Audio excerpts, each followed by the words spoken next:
नमस्कार, जय हिंद साथियों। मैं हूं विवेक औदित्य। स्वागत करता हूं आपका आपके अपने YouTube चैनल औदित्य एग्जाम प्रिपरेशन में। साथियों, आज डिस्कस करेंगे DElEd second semester science subject को लेकर के मोस्ट इंपॉर्टेंट क्वेश्चंस जो कि एग्जाम में आपके प्रबल संभावना है आने की। तो साथियों, डिस्कस करते हैं नेक्स्ट क्वेश्चन के साथ, एक पहले क्वेश्चन के साथ कि सोलर कुकर से क्या तात्पर्य है, इसका कहां उपयोग होता है। साथियों, सोलर कुकर से क्या तात्पर्य है, तो सौर ऊर्जा है जो हमारी सूर्य से प्राप्त होने वाली ऊर्जा है को ऊष्मा के रूप में एकत्रित करता है। जो सोलर कुकर होता है सौर ऊर्जा को ऊष्मा के रूप में एकत्रित करता है। इसको सोलर कुकर द्वारा भोजन के पकाने के रूप में उपयोग किया जाता है सोलर कुकर का। साथियों, बात करते हैं सौर सेल क्या होता है, सौर सेल किसे कहते हैं। सूर्य की प्रकाश ऊर्जा को, जो सूर्य की प्रकाश ऊर्जा होती है उसको विद्युत ऊर्जा में परिवर्तित करने की एक युक्ति होती है सोलर सेल। उस युक्ति को हम कहते हैं सोलर सेल, जो कि प्रकाश ऊर्जा को विद्युत ऊर्जा में परिवर्तित करती है। अधिक संख्या में विद्युत धारा प्राप्त करने हेतु अधिक संख्या में सोलर सेलों को जोड़ा जाता है। अब साथियों, बात करते हैं हैंड पंप किस उत्तोलक का उदाहरण है। तो साथियों, हैंड पंप है प्रथम उत्तोलक का उदाहरण है हैंड पंप। वहीं साथियों, यदि आपसे प्रश्न पूछा जाए कि प्रथम, द्वितीय और तृतीय उत्तोलकों का एक एक उदाहरण दीजिए, एक एक उदाहरण बताइए, तो आप बताएंगे प्रथम, द्वितीय और तृतीय उत्तोलकों के उदाहरण यदि पूछे जाएं तो आप बताएंगे प्रथम उत्तोलक का उदाहरण बताएंगे हैंड पंप, वहीं द्वितीय उत्तोलक का उदाहरण बताएंगे पहिया वाली ट्राली, वहीं तृतीय उत्तोलक का उदाहरण बताएंगे चिमटी बताएंगे तृतीय उत्तोलक का उदाहरण, द्वितीय उत्तोलक बताएंगे पहिए वाली ट्राली और प्रथम उत्तोलक का बताएंगे हैंड पंप। साथियों, यदि आपसे प्रश्न किया जाए कि झुके तल की सहायता से आप किस प्रकार का कार्य आसानी से कर सकते हैं, जो झुका तल है उसकी सहायता से आप किस प्रकार आसानी से कार्य कर सकते हैं, तो साथियों आपने देखा होगा जो ट्रक होते हैं उसमें जो बाइक्स लाई जाती हैं उनको झुके हुए तल के सहायता से भारी भार को ट्रक से नीचे आसानी से चढ़ाया जा सकता है। इसी को कहते हैं झुके तल की सहायता से कार्य को आसानी से करना। ये बड़े बड़े ट्रक होते हैं उनमें झुका हुआ तल बनाया जाता है जिससे भारी भार को ट्रक पर आसानी से लोड किया जा सके। अब साथियों, बात करते हैं कोशिका किसे कहते हैं। तो मानव शरीर होता है उसमें असंख्य छोटी छोटी कोशिकाएं, असंख्य छोटी छोटी इकाइयों से मिलकर बना होता है। हमारा मानव शरीर जो होता है वह असंख्य छोटी छोटी कोशिकाओं से मिलकर बना होता है, असंख्य छोटी छोटी इकाइयों से मिलकर बना होता है, उनको हम कोशिका कहते हैं। असंख्य छोटी छोटी इकाइयों से मिलकर बना हुआ होता है। अब साथियों, बात करते हैं केंद्रक क्या होता है। तो साथियों, केंद्रक होता है, केंद्रक कोशिका का सबसे महत्वपूर्ण अंग होता है। जो केंद्रक होता है वह कोशिका का सबसे महत्वपूर्ण अंग होता है और यह कोशिका के बीच में स्थित होता है। कोशिका जो होती है उसके बीच में स्थित होता है केंद्रक। और कोशिका रस का ही सघन पिंड है। केंद्रक जो है वह कोशिका रस का ही सघन पिंड है। यह अधिक गहरे रंग का होता है। जो केंद्रक होता है वह अधिक गहरे रंग का होता है, अतः कोशिका में आसानी से पहचाना जा सकता है। जो केंद्रक होता है सबसे महत्वपूर्ण अंग होता है कोशिका का, कोशिका के बीच में स्थित होता है, अधिक गहरे रंग का है, कोशिका रस का ही सघन पिंड होता है और आसानी से पहचाना जा सकता है। अब साथियों, बात करते हैं केंद्रक जीव द्रव्य क्या है। तो साथियों, केंद्रक के अंदर के गाढ़े तरल एवं चिपचिपे पदार्थ को केंद्रक जीव द्रव्य कहते हैं। केंद्रक के अंदर गाढ़े तरल एवं चिपचिपे पदार्थ को हम कहते हैं केंद्रक जीव द्रव्य कहते हैं। अब साथियों, बात करते हैं कोशिका के प्रमुख कितने अंग होते हैं। तो जैसा कि आपको पता होगा कोशिका के 3 प्रमुख अंग होते हैं।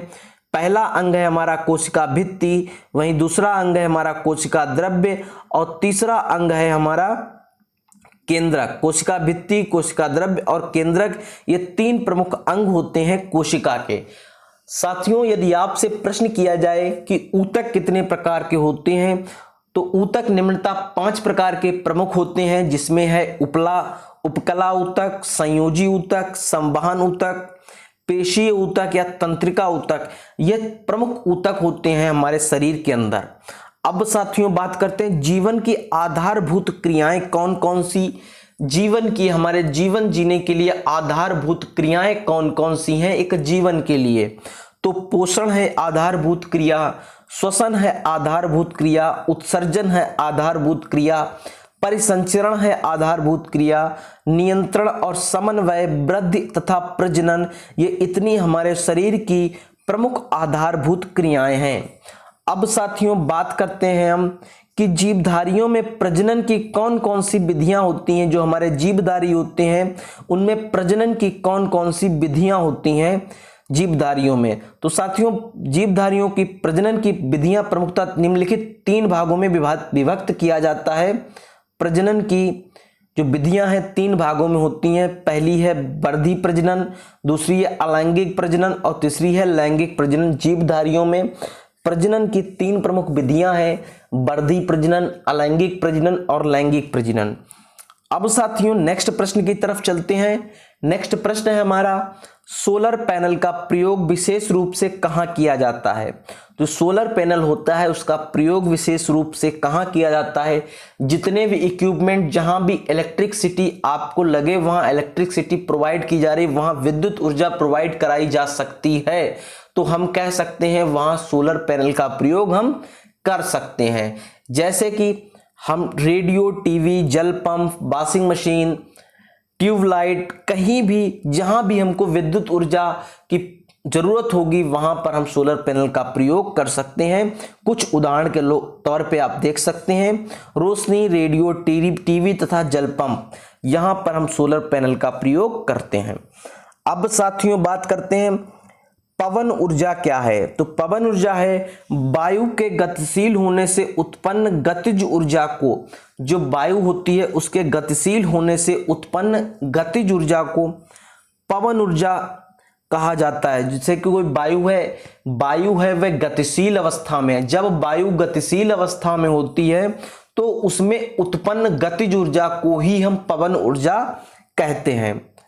अब साथियों बात करते हैं जल ऊर्जा में कौन सी ऊर्जा होती है। तो बहते हुए जल में हम गतिज ऊर्जा होती है। एक बहता हुआ जल होगा उसमें गतिज ऊर्जा होती है। इस गतिज ऊर्जा को जल विद्युत संयंत्र द्वारा विद्युत ऊर्जा में बदला जाता है। इस प्रकार बहता हुआ जल ऊर्जा का स्रोत है। यदि आपसे प्रश्न पूछ दिया जाए कि बहता हुआ जल ऊर्जा का स्रोत किस तरीके से है, तो आप कहेंगे बहते हुए जल में गतिज ऊर्जा होती है। गतिज ऊर्जा होती है, गतिज ऊर्जा को जल विद्युत संयंत्र द्वारा विद्युत ऊर्जा में बदला जाता है। इसलिए हम कह सकते हैं एक जल जो है वह जल ऊर्जा का स्रोत है। अब साथियों बात आती है कि ज्वार भाटा ऊर्जा के किस प्रकार का स्रोत है। तो ज्वारीय लहरों में अपार गतिज ऊर्जा होती है। जो ज्वारीय लहरें होती हैं, तरंगे होती हैं, उसमें अपार गतिज ऊर्जा होती है। इस ऊर्जा को विद्युत ऊर्जा में परिवर्तित किया जाता है। जो तरंगों से उत्पन्न गतिज ऊर्जा होती है उसको विद्युत ऊर्जा में परिवर्तित किया जाता है। इस प्रकार हम कह सकते हैं कि ज्वार भाटा है नवीकरणीय स्रोत है। ज्वार भाटा जो होता है वह ऊर्जा का नवीकरणीय स्रोत है। तो साथियों अब बात करते हैं ऊर्जा संरक्षण का नियम। ऊर्जा संरक्षण का क्या नियम है। तो ऊर्जा संरक्षण का नियम कहता है कि ऊर्जा का विनाश नहीं हो सकता है। जो ऊर्जा है उसका कभी विनाश नहीं हो सकता, लेकिन यह केवल एक ही प्रकार की ऊर्जा का दूसरी प्रकार की ऊर्जा में परिवर्तन होता है। ऊर्जा न ही उत्पन्न की जा सकती है न ही नष्ट की जा सकती। इसका परिवर्तन एक रूप से दूसरे रूप में किया जाता है। ऊर्जा न तो उत्पन्न की जा सकती है और न ही नष्ट की जा सकती है। अतः ब्रह्मांड की संपूर्ण ऊर्जा सदैव नियत रहती है। याद रखने वाली बात है कि ब्रह्मांड जो पूरा यूनिवर्स है उसकी संपूर्ण ऊर्जा नियत रहती है, ऐसा कहा जाता है। ऐसा कहा नहीं जाता, श्योर एंड सर्टेन है। सरल मशीन किसे कहते हैं। ऐसा साधन, सरल मशीन क्या होती है। तो एक ऐसा साधन जो कार्य करने में सरलता लाए। सरल मशीन जब भी कहलाएगी जब वह कार्य करने में सरलता लाए, सुविधा एवं तेजी लाए। कार्य करने में सहायक होती है तो वह सरल मशीन कहलाती है। एक सरल मशीन की परिभाषा होती है कि वह मशीन जो कार्य करने में सरलता लाए, सुगमता लाए, सुविधा लाए, तेजी लाए, तेजी करने में सहायता उत्पन्न करती है, तो हम उस मशीन को सरल मशीन कहते हैं। साथियों, सरल मशीन का उदाहरण यदि आपसे पूछा जाए तो चाबी सरल मशीन का उदाहरण होगा। चाबी सरल मशीन का उदाहरण होगा। यदि आपसे सरल मशीन के प्रकार पूछे जाएं तो उत्तोलक, पेंच, घिरनी, झुका तल, पहिया और धुरी, ये सारे के सारे सरल मशीन के उदाहरण हैं, सरल मशीन के प्रकार हैं। अब साथियों, यदि आपसे पूछा जाए कि घिरनी क्या होती है तो आप कहेंगे घिरनी एक सरल मशीन है। घिरनी एक प्रकार की सरल मशीन है जो या तो चल एवं अचल दोनों तरह व्यवस्थित हो सकती है। घिरनी का उदाहरण यदि हम देखते हैं तो बहुत जगह घिरनी का उदाहरण हमको देखने को मिलता है। एक फ्लोर से दूसरी फ्लोर पे हमको ले जाने के लिए सामान की यदि आवश्यकता है तो हम घिरनी का प्रयोग करते हैं। यदि आपने पुराने जमाने में कुओं को देखा होगा, जो कुएं होते थे उसमें बाल्टी से पानी भरते थे, वहां भी घिरनी का प्रयोग करते हैं। तो घिरनी का प्रयोग बहुत जगह देखने को मिलता है। एक फ्लोर से कई ऊंचाई तक किसी भी वस्तु को ले जाना हो तो हम घिरनी का प्रयोग करते हैं। घिरनी हमारी चल एवं अचल दोनों अवस्थाओं में हो सकती है। उत्तोलक कितने प्रकार के होते हैं साथियों? उत्तोलक 3 प्रकार के होते हैं। प्रथम उत्तोलक, द्वितीय उत्तोलक और तृतीय उत्तोलक। उत्तोलक हमारे पास 3 प्रकार के होते हैं। यदि आपसे प्रश्न किया जाए कि विटामिन को कितने प्रकार से बांटा जा सकता है तो आप कहेंगे विटामिन को निम्नलिखित 6 तरीकों से बांटा जा सकता है। Vitamin A, vitamin B, vitamin C, vitamin D, vitamin E और विटामिन के। और इन सभी के सब पार्ट हैं। Vitamin B1, vitamin B2, vitamin B3, vitamin B के भी सब पार्ट्स बहुत सारे हैं। तो विटामिन प्रमुख रूप से 6 पार्टों में बांटी जाती हैं। Vitamin A, vitamin B, vitamin C, vitamin D, vitamin E और विटामिन के। अब साथियों बात करते हैं, किसी एक भोज्य पदार्थ का नाम बताइए जो मात्र जंतुओं के से प्राप्त होता है।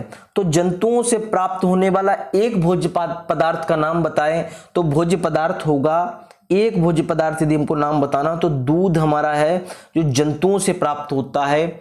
जंतुओं से हमको दूध प्राप्त होता है। शरीर वर्धक भोजन किसे कहते हैं? शरीर वर्धक भोजन किसे कहते हैं? तो प्रोटीन युक्त भोजन को ही हम शरीर युक्त भोजन कहते हैं। जो शरीर वर्धक जो भोजन होता है वो प्रोटीन युक्त, जो भी भोजन प्रोटीन युक्त होगा उसको हम शरीर वर्धक भोजन कहेंगे। अब साथियों बात करते हैं, मनुष्य को प्रतिदिन अपने भोजन में कितने पानी की आवश्यकता होती है? मनुष्य में को प्रतिदिन अपने भोजन में पानी की आवश्यकता होती है 1.5 लीटर से 2 लीटर प्रतिदिन की आवश्यकता होती है मनुष्य को भोजन में। अब साथियों बात करते हैं, कुपोषण किसे कहते हैं? कुपोषण क्या होता है? आपने बहुत जगह सुना होगा कुपोषित, कुपोषण। इसका आज अर्थ जानते हैं। कुपोषण होता है अपर्याप्त भोजन या अपर्याप्त पोषण का कारण बन जाता है, इससे उत्पन्न स्थिति को कुपोषण कहते हैं। या अपर्याप्त भोजन मिल रहा हो या अपर्याप्त पोषण मिल रहा हो, इससे उत्पन्न स्थिति हो जाती है, उस स्थिति को हम कुपोषण कहते हैं। अब साथियों बात करते हैं, घेंगा नामक रोग किस पौष्टिक तत्व की कमी से हो जाता है? तो घेंगा नामक जो रोग होता है वह आयोडीन की कमी से हो जाता है। आयोडीन की प्रचुर मात्रा न लेने से घेंगा नामक रोग उत्पन्न हो जाता है। साथियों, भोजन के परिरक्षण की कौन कौन सी विधियां हैं? भोजन के परिरक्षण की कौन कौन सी विधियां हैं? बताइए आप सभी लोग, भोजन के परिरक्षण की कौन कौन सी विधियां हैं? तो साथियों, समय समय अंतराल पर उबालना और ठंडा करना, सुखाना, ठंडा करना, अचार तैयार करना, डिब्बा बंदी करके, रसायनों द्वारा, इन प्रकार द्वारा हम भोजन को परिरक्षण करते हैं, भोजन का परिरक्षण करते हैं। भोजन को सुखा करके, ठंडा करके, अचार तैयार करके, डिब्बा बंदी करके। अब साथियों बात करते हैं, कुछ प्रमुख संक्रामक रोगों के नाम बताइए। यदि आपसे कुछ प्रमुख संक्रामक रोगों के नाम पूछ दिए जाएं तो आप कहेंगे हैजा है, टीबी है, खसरा है, टाइफाइड है, डिप्थीरिया है, पेचिस है, सुचाक है, पीलिया है, प्लेग है, चेचक है, कुकर खांसी तथा टिटेनस। ये सारे के सारे प्रमुख संक्रामक रोगों के नाम है, ये सारे के सारे प्रमुख संक्रामक रोग हैं। अब बात करते हैं साथियों, शारीरिक व्यतिक्रम किसके कारण होता है। जो शारीरिक व्यतिक्रम होता है वह किसके कारण होता है, तो शारीरिक व्यतिक्रम होता है दूषित भोजन के कारण, दूषित वातावरण के कारण, सूक्ष्म जीवों के प्रकोप से शारीरिक व्यतिक्रम होता है। अब साथियों बात करते हैं कि संक्रामक रोग किसे कहते हैं। तो संक्रामक रोग हम पढ़ चुके हैं। संक्रामक रोग कौन कौन से होते हैं। संक्रामक रोग वे रोग होते हैं, एक ऐसा रोग होता है जो किसी एक व्यक्ति से दूसरे व्यक्ति तक प्रत्यक्ष या अप्रत्यक्ष रूप में पहुंचता है। कोई एक व्यक्ति से दूसरे व्यक्ति में प्रत्यक्ष रूप से या अप्रत्यक्ष रूप से पहुंचने वाला रोग संक्रामक रोग कहलाता है। संक्रामक रोग हैं हैजा, टीबी, खांसी, टाइफाइड, डिप्थीरिया, पेचिस, प्लेग, चेचक, कुकर खांसी, टिटेनस आदि सारे के सारे संक्रामक रोग हैं। धन्यवाद साथियों, मिलते हैं नेक्स्ट वीडियो के साथ। यदि आपको हमारा वीडियो पसंद आया हो तो साथियों चैनल को सब्सक्राइब करिए, साथ ही साथ बेल आइकन को प्रेस करिए ताकि हमारी लेटेस्ट वीडियो सबसे पहले आपको मिल सके।